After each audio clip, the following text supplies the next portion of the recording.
Si pueden ponerse de pie, por favor. Vamos a leer el Salmo 103. En estas Biblias que están ahí en los asientos, es la página 608.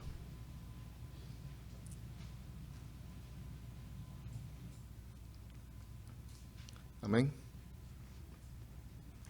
Bendice, alma mía, al Señor, y bendiga todo mi ser su santo nombre.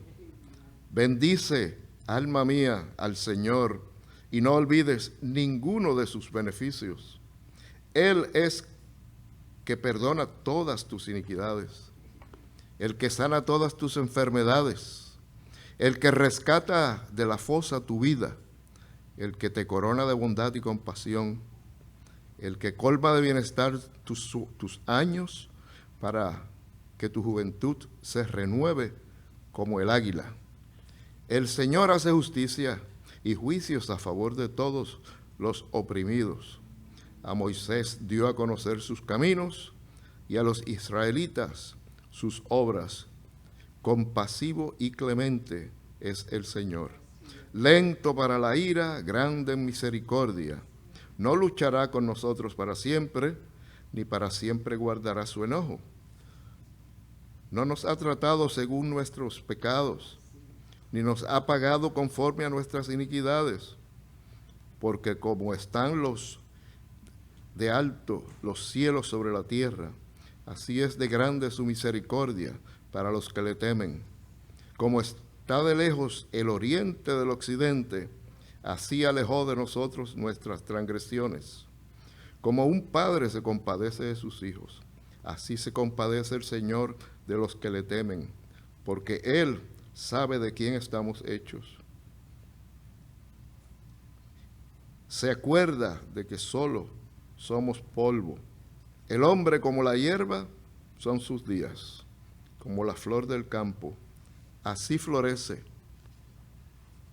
Cuando el viento pasa sobre ella, deja de ser, y su lugar ya no la reconoce. Pero la misericordia del Señor es desde la eternidad hasta la eternidad, para que los que le temen, y su justicia para los hijos de los hijos, para los que guardan su pacto y se acuerdan de sus preceptos para cumplirlos. El Señor ha establecido su trono en los cielos, y su reino domina sobre todo. Bendigan al Señor ustedes, sus ángeles, poderosos en fortaleza, que ejecutan su mandato, obedeciendo la voz de su palabra. Bendigan al Señor ustedes todos sus ejércitos, que les sirven haciendo su voluntad. Bendigan al Señor ustedes todas sus obras, en todos los lugares de su dominio. Bendice, alma mía, al Señor. Palabra de Dios. Pueden tomar asiento.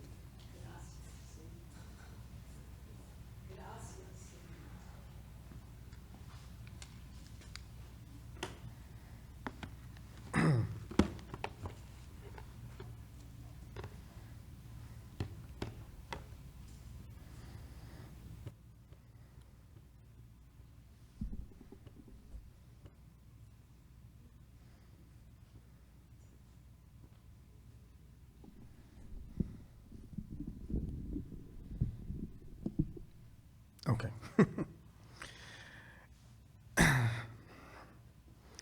El autor de este salmo es el rey David. No sabemos con exactitud en qué momento de su vida lo escribió. Algunos comentaristas sugieren que pudo haber tomado forma a lo largo de muchos años. En lo personal, creo que Charles Spurgeon lo expresa de la mejor manera. Debemos atribuirlo a sus años posteriores, cuando tenía un sentido más profundo del valor del perdón, porque también tenía un sentido más agudo del pecado, que en sus días más jóvenes. Su clara conciencia de la fragilidad de la vida indica sus años de debilidad, así como la plenitud de su gratitud llena de alabanza. Hay una profundidad de sabiduría ternura y gratitud en este salmo que solo llega con la edad. Cuando un hombre ha vivido lo suficiente para conocer su pecado, para saborear la misericordia de Dios y para decir con convicción, bendice, alma mía, al Señor. La palabra bendice aquí es un verbo imperativo, es decir, es un mandato.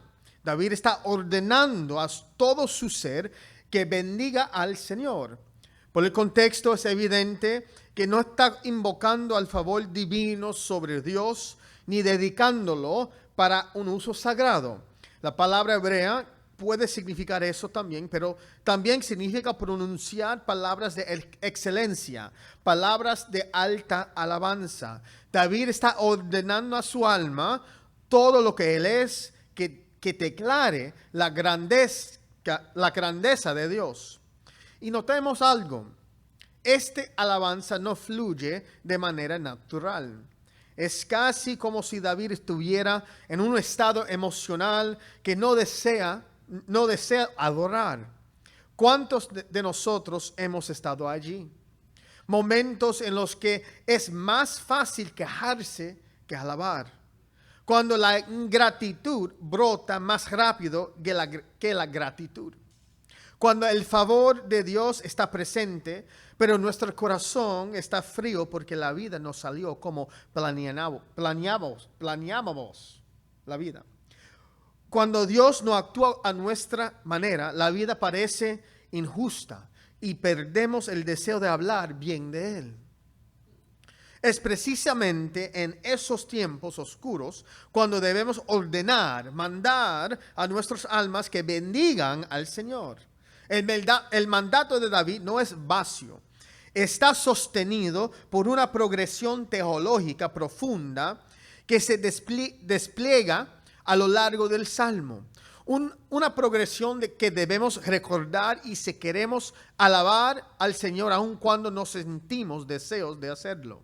David comienza recordándole a su alma la gracia que él ha recibido por la fidelidad del pacto de Dios. Luego contempla la grandeza de Dios. Después descansa en las promesas de Dios. Y finalmente el resultado natural de esta meditación es la adoración.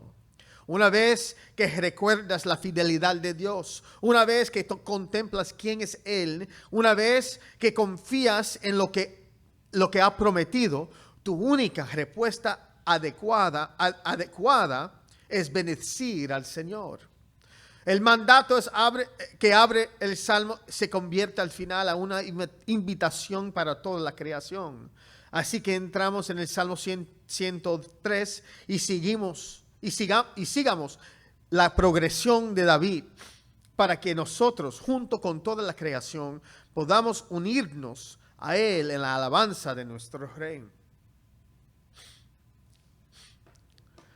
Los versículos 1 a 5 nos dice, recuerda los beneficios del pacto.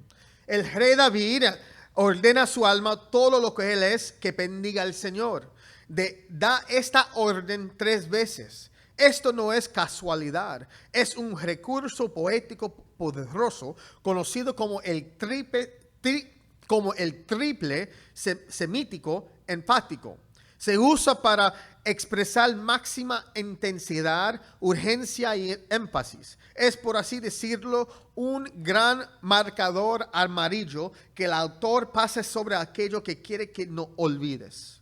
David entendía la importancia de poner todo su ser en la alabanza del nombre de Dios, en la alabanza de todos sus atributos. Como dijo Spurgeon, la música del alma es la verdadera alma de la música.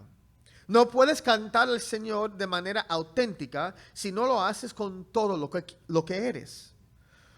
¿Y cuántos de nosotros fallamos en esto cuando venimos a adorar? Recuerdo que de joven asistía a iglesias donde la adoración duraba casi 1 hora, 2 horas. Para mí, perderme el canto no era problema. Me decía a mí mismo que lo importante era escuchar la predicación, ¿verdad? Pero eso no era espiritualidad, era pereza. y también orgullo. Me convencía de que no necesitaba la parte musical, que yo solo quería la palabra. Suena noble, pero ¿cómo podía apartarme voluntariamente del momento en que proclamamos la majestad de Dios? La realidad es que, si somos honestos, algunos vienen a la adoración buscando ser entretenidos. Quieren ser cautivados por el talento de los músicos o por la emoción de las canciones. Buscan un espectáculo que los mueva y que los lleva a un estado mental de adoración. Quieren que la música les sirva a ellos. Pero David hace exactamente lo contrario. Su música no lo movía. Su música era el resultado de lo que ya estaba ardiendo en su alma. Sus cantos eran un desbordamiento, no un estímulo externo. David sabía que escribir canciones para Dios era imposible si su alma no estaba completamente involucrada. Y hay un detalle hermoso. La palabra alma también puede significar aliento. Dios es quien sopló vida en nosotros. Ahora David ordena que ese mismo aliento regrese en alabanza al Dios que lo dio. Ahora pasamos al primer elemento de cuál fluye la alabanza: recordar los beneficios de Dios. La naturaleza misma de Dios exige adoración, pero Él, en su gracia, nos da una larga lista de recordatorios de que glorificarlo siempre conduce a nuestro gozo más profundo. David ordena a su alma recordar los beneficios de su Dios del pacto. El amor de Dios hacia su pueblo nunca fue el resultado de la fidelidad del pueblo hacia Él. Fluía de la fidelidad de Dios a su pacto. La escritura nos muestra muchos reyes que olvidaron los beneficios del Señor y cayeron por ello. Uno de ellos fue Ezequías. Segundo Crónicas 32:25. Pero Ezequías no correspondió al bien que había recibido, porque su corazón se enalteció. Por eso vino a la ira sobre él, sobre Judá y sobre Jerusalén.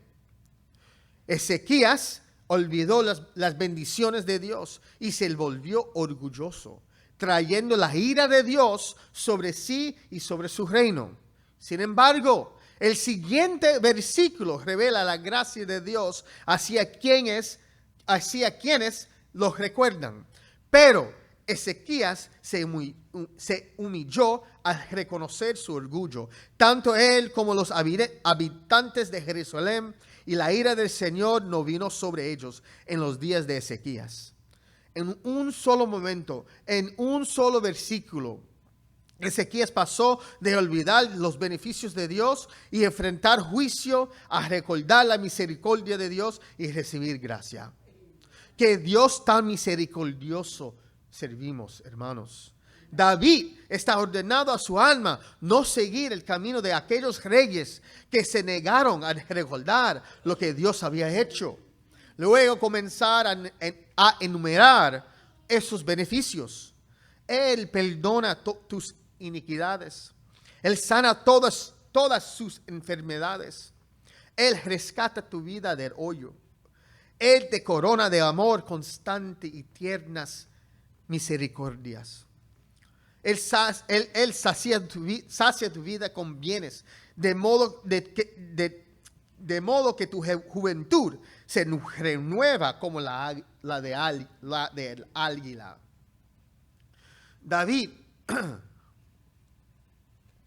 dice que Dios perdona tus iniquidades y sanas todas sus enfermedades. Ahora, estas dos bendiciones deben verse juntas, como dos caras de la misma moneda. David no está prometiendo que Dios curará toda enfermedad. Está hablando desde la cosmovisión judía antigua, donde muchas enfermedades se consideraban consecuencias directas del pecado personal. Eso lo vemos claramente en el Nuevo Testamento, cuando la gente asumió que los padres del hombre ciego debían haber pecado para que él naciera así. Jesús corrigió esa idea, pero la creencia era común. También es importante que David use la palabra iniquidad. En la Escritura, la iniquidad no es simplemente pecado, es rebelión premeditada, voluntaria y sin arrepentimiento. David lo sabía por experiencia. Su pecado con Betsabé y la muerte planeada de su esposo no fue accidental, fue deliberado. Eso es el peso de la palabra iniquidad. Por eso, cuando David vincula el perdón de las iniquidades con la sanidad de las enfermedades, no está enseñando que los creyentes nunca enfrentarán enfermedad. Está diciendo que el perdón de Dios quita la culpa de Israel antiguo, que el perdón de Dios quita la culpa que Israel antiguo creía que traía aflicción física. La sanidad que celebra es la remoción de esas dolencias asociadas al pecado, no una promesa universal de salud perfecta. ¿De dónde obtuvo David esta esperanza para este tipo de perdón? No pudo haber venido del sistema sacrificial. Ahora, el libro de Hebreo es muy importante para entender el fundamento de la fe de los profetas, de David y de los santos en el Viejo Testamento. Hebreos 10:4 dice: es imposible que la sangre de toros y machos cabríos quite los pecados. La esperanza de David descansaba en la sombra de la fidelidad de Dios en el pacto mosaico, un pacto que apuntaba hacia un Moisés mayor, un David mayor, un Israel mayor, una esperanza cumplida únicamente en la cruz, como declara Colosenses 2:13-14. Dios les dio vida juntamente con Cristo, perdonándonos todos los delitos, cancelando el documento de deuda y lo quitó de en medio, clavándolo en la cruz. Cuando David dice que Dios rescata tu vida del hoyo, usa el lenguaje de pariente redentor, el Goel, el que paga el precio para liberar al familiar esclavecido. David no conocía el nombre de su redentor, pero nosotros sí. Su nombre es Jesús. Y Pedro nos dice: fueron redimidos no con cosas corruptibles como oro o plata, sino con la sangre preciosa de Cristo. Lo que David anticipó por fe, nosotros lo vemos cumplido en la historia. La deuda no está simplemente cubierta, está pagada por completo, una vez y para siempre por el Hijo de Dios. Cuando David habla de una juventud renovada, está imaginando un espíritu renacido por la obra del Espíritu de Dios. Así como el viento eleva al águila a los cielos, así el Espíritu se mueve como el viento en Juan 3, levantando un alma de muerte a vida y otorgando un fe en Cristo. David vio en parte lo que nosotros vemos plenamente, como dice 2 Corintios 1:20. Todas las promesas de Dios se cumplan en Cristo.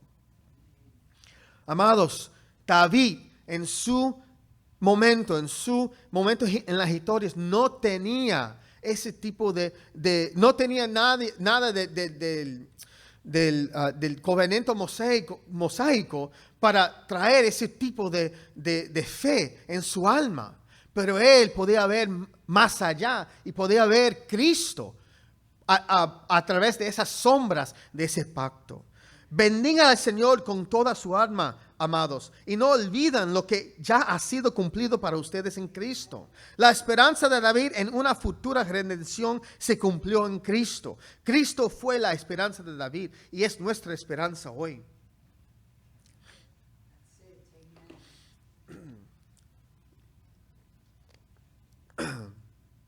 Después de recordar de los beneficios de Dios, debemos descansar en el carácter del Dios del pacto. En los versículos 6 a 14, David deja de hablar de sí mismo y comienza a proclamar el carácter de Dios. Acumula lenguaje del pacto.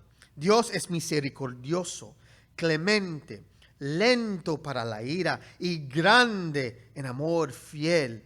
Ya hemos escuchado estos antes, Éxodo 34, donde Dios revela su nombre del pacto a Moisés. El Salmo 103 es David predicando Éxodo 34.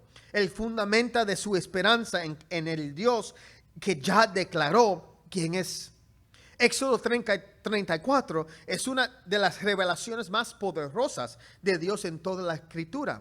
Allí en el monte de Sinaí, Dios se dio a conocer a Moisés. Fue en ese lugar donde Moisés permaneció 40 días y 40 noches y recibió el pacto que debía comunicar al pueblo.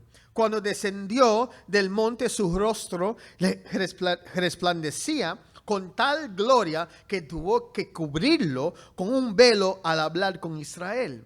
Bajó con las tablas donde Dios mismo había escrito los 10 mandamientos. Y sin embargo, la Escritura promete que vendrá uno más grande que Moisés.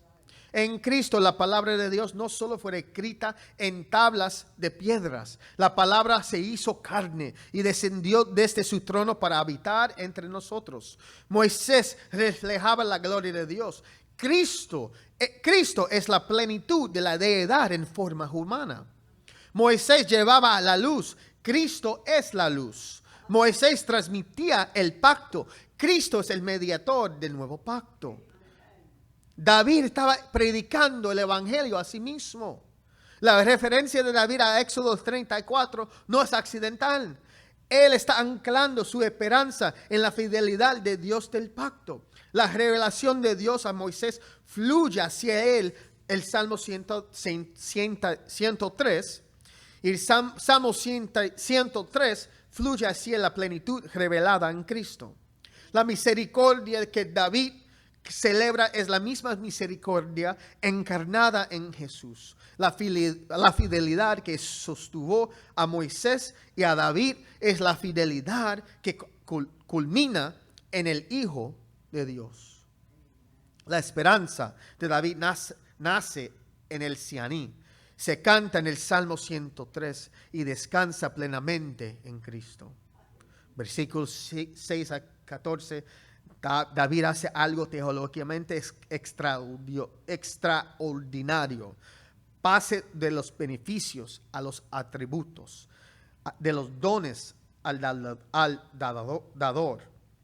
Necesita saber por qué Dios perdona. No solo que Dios perdona. De lo contrario, la primera providencia difícil que golpea tu vida sacudirá todo el fundamento. Desde estas páginas está hablando sobre que Dios era un Dios justo, que un Dios castigo a los malvados. Él es también misericordioso. Él es también un Dios de gracia. Él es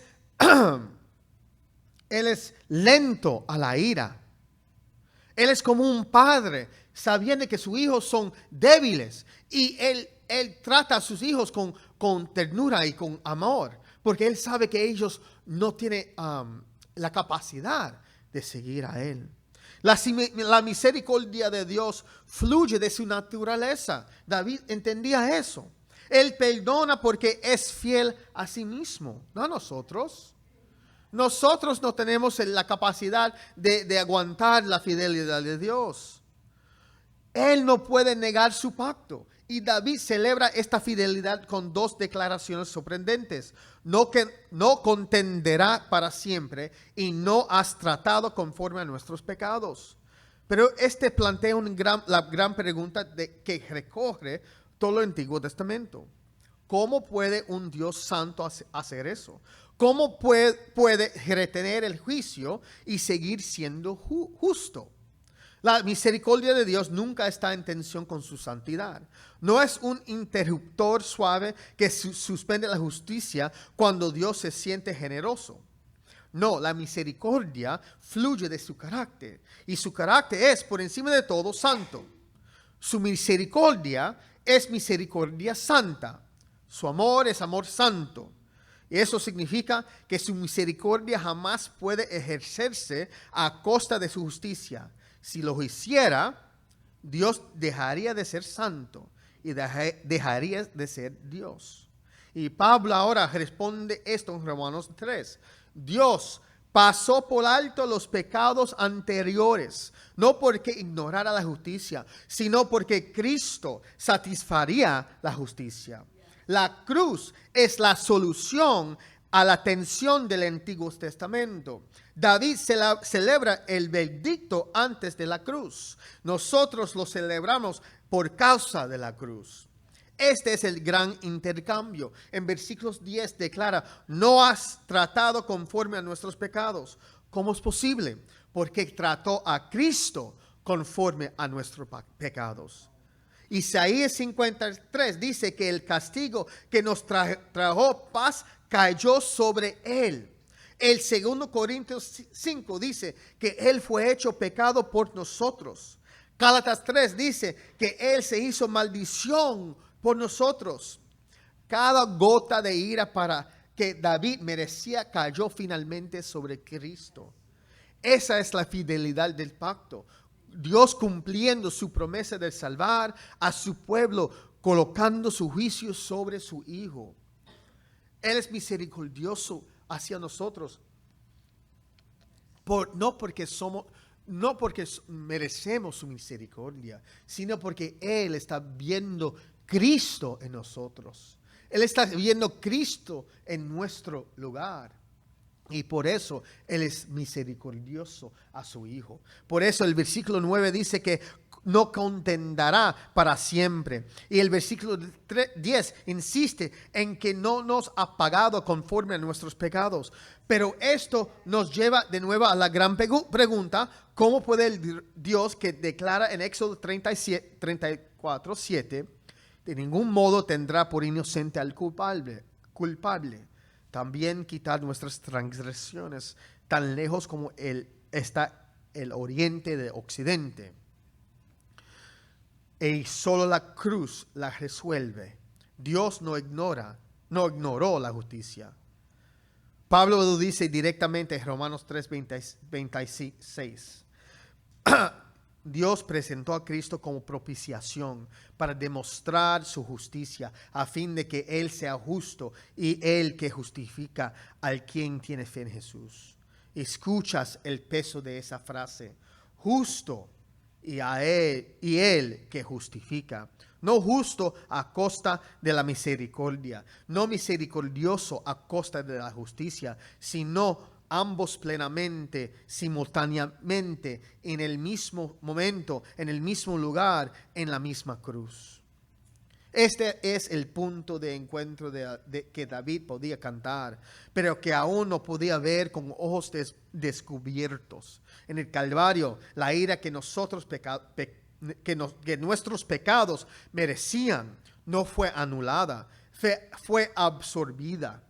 Cayó por completo sobre el Hijo. Tan lejos como está el oriente del occidente, no es una imagen sentimental, es una declaración legal comprada a un costo infinito, porque el mismo juez, en la persona del Hijo, bajó al banquillo y cargó la sentencia que su propia santidad exigía.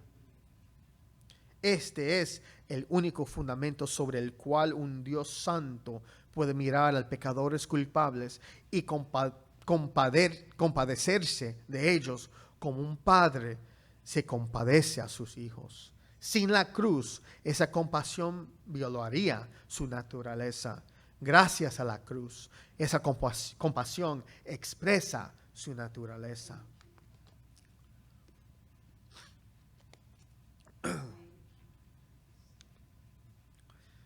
recuerda de los beneficios del pacto.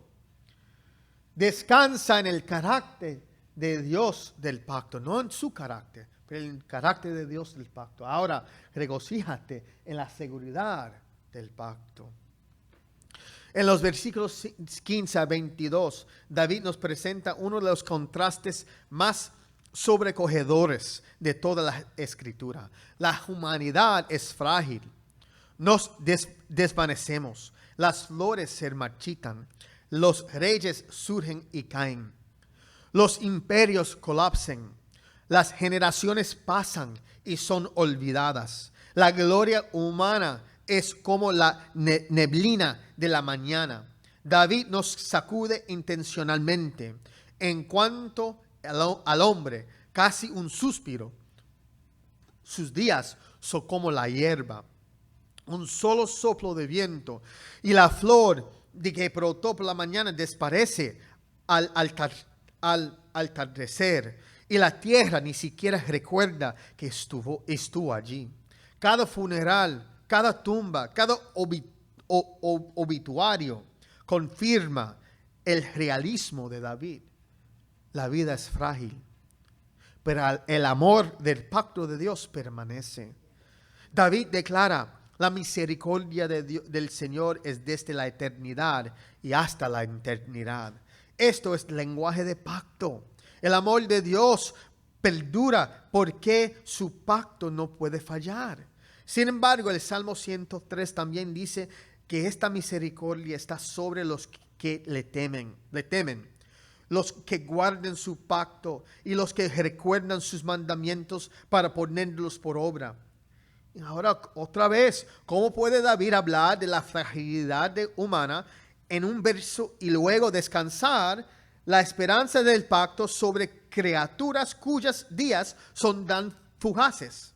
Si el hombre es hierba, débil, infiel, pecador, moribundo, ¿cómo puede asegurarse el pacto de Dios en quienes deben guardar sus mandamientos? ¿Depende nuestra seguridad de nuestro desempeño, de nuestra fidelidad tan parecida a la hierba? La respuesta está en aquel a quien finalmente apunta el Salmo 103. Dios conocía la fragilidad del hombre y la pecaminosidad de su pueblo, pero por eso su promesa de un nuevo pacto en Ezequiel 36 no descansa en la capacidad humana. Dios promete, por amor a su nombre, dar a su pueblo un corazón nuevo. Quitará el corazón de piedra y dará un corazón de carne. Pondrá su espíritu dentro de ellos. Escribirá sus estatutos en sus corazones. Él mismo los hará dispuestos y capaces de obedecer. El pacto se asegura no por fuerza humana, sino por acción divina. Hebreos 9 a 10 lo hace explícito. Los sacrificios del antiguo pacto debían ofrecerse años tras años continuamente, porque nunca podían perfeccionar a los adoradores. Pero Cristo, con una sola ofrenda, hizo perfectos para siempre a los santificados. No un ritual repetido, no un parche temporal, sino un sacrificio único, suficiente y definitivo que asegura el pacto, no sobre la base de nuestra débil obediencia, sino sobre la base de la suya. El pacto de gracia nunca dependió de la capacidad del hombre para guardarlo. Fue asegurado por la perfecta obediencia del último Adán, Jesucristo. A diferencia de los sacrificios ofrecidos años tras años, su sacrificio no necesita repetirse. A diferencia de los sacerdotes terrenales que envejecen y mueren, Él vive para siempre para interceder por su pueblo. La permanencia del amor del pacto de Dios fluye de la permanencia del sacerdocio de Cristo. Así Hebreos completa el Salmo 103. David sabía que Dios perdonaba pecados. Hebreos explica cómo. David sabía que Dios no recordaba más los pecados. Hebreos nos dice que Cristo aseguró redención eterna. David sabía que Dios era misericordioso. El Evangelio revela que esa misericordia no evitó la justicia, la satisfizo en la cruz. Cristo no es solo el sacrificio que paga la pena, es el guardador del pacto que cumple sus obligaciones y extiende tanto el cumplimiento de la pena como el cumplimiento de la obediencia a todos los que están unidos a Él por la fe. Por eso nuestra seguridad no es solo duradera, es inquebrantable. No descansa sobre hierba, descansa sobre la roca. Esta realidad es la fuente de nuestro gozo. David vio la sombra. Hebreos muestra la sustancia. David cantó del amor del pacto que va de eternidad a eternidad. Hebreos revela al sacerdote eterno cuya sangre garantiza ese pacto para siempre. Esto es exactamente lo que enseña la Confesión Bautista de Londres de 1689, en capítulo 18. Los creyentes pueden luchar, sentirse débiles, sentirse como hierba, pero su seguridad no descansa en ellos mismos, sino en la promesa inmutable de Dios. El sacerdocio perfecto y la obra terminada de Cristo, el testimonio y la perseveración del Espíritu. La confesión dice que la seguridad está fundada en la verdad divina de las promesas de salvación, no en la estabilidad de las emociones o del desempeño humano. Es el Espíritu quien nos guarda, Cristo quien intercede por nosotros y el Padre cuyo pacto no puede fallar. David se regocija en la misma seguridad que la confesión celebra. Nuestra salvación es segura porque nuestro Salvador es eterno. Al llegar al final del Salmo, David declara que Dios ha establecido su trono en los cielos y que su reino gobierna sobre todo. Cada nación, cada gobernante, cada reino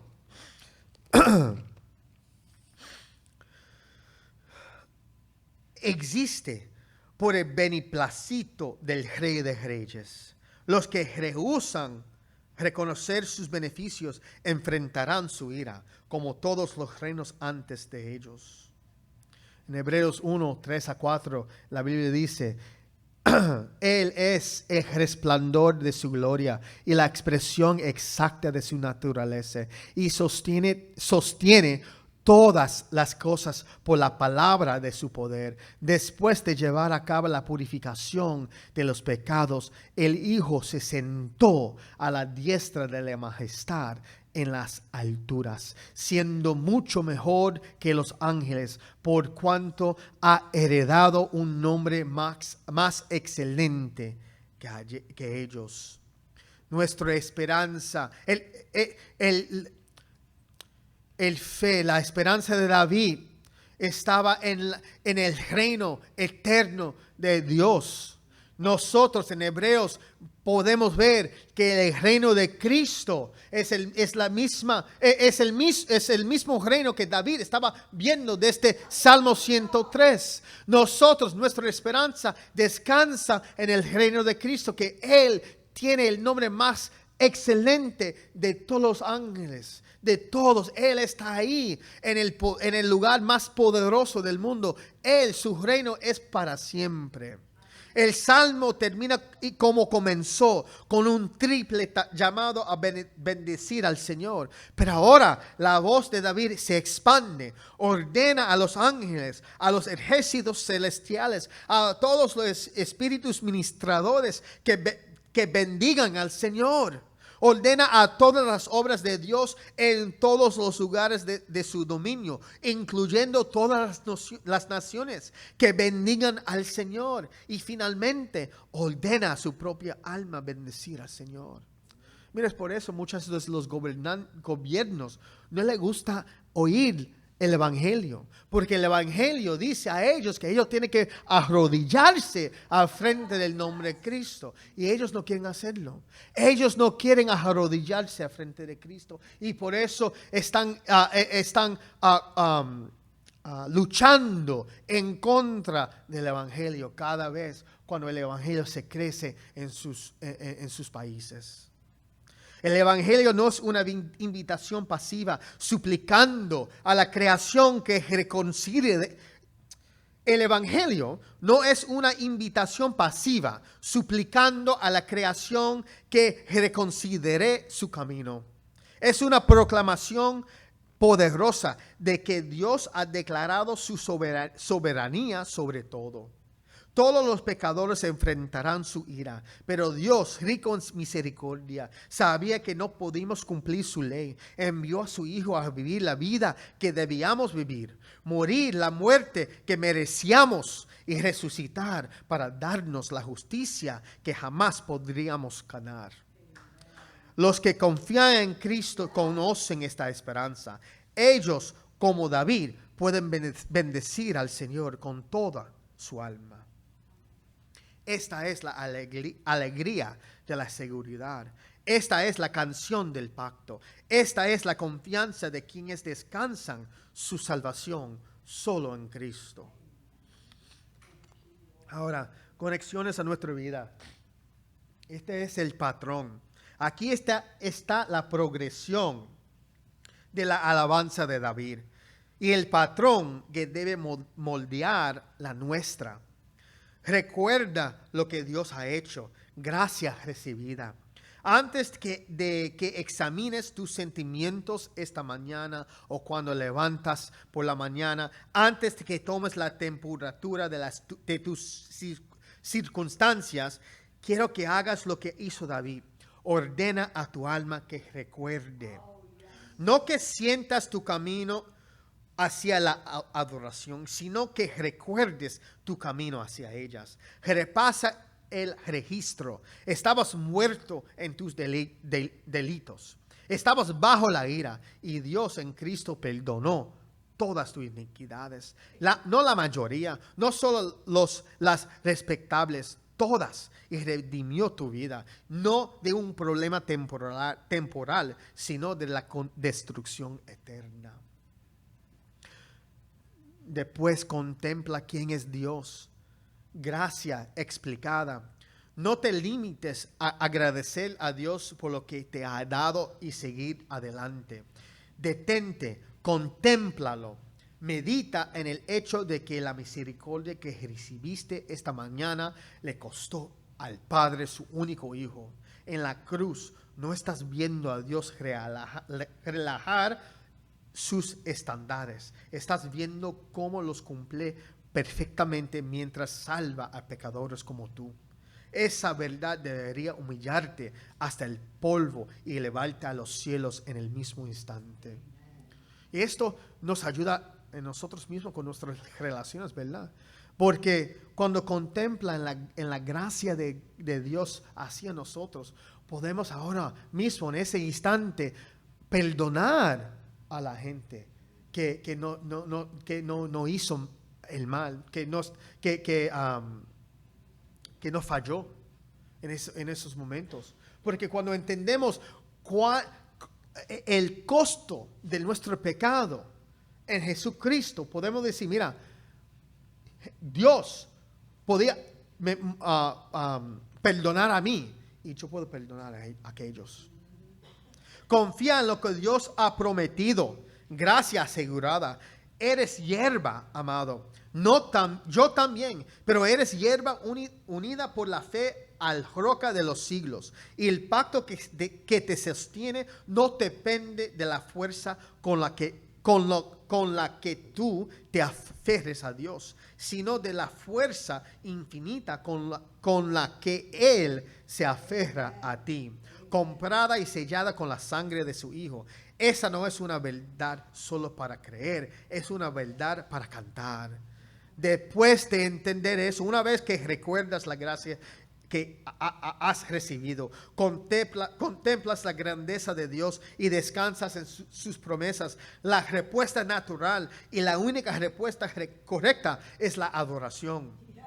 Así es como bendices al Señor.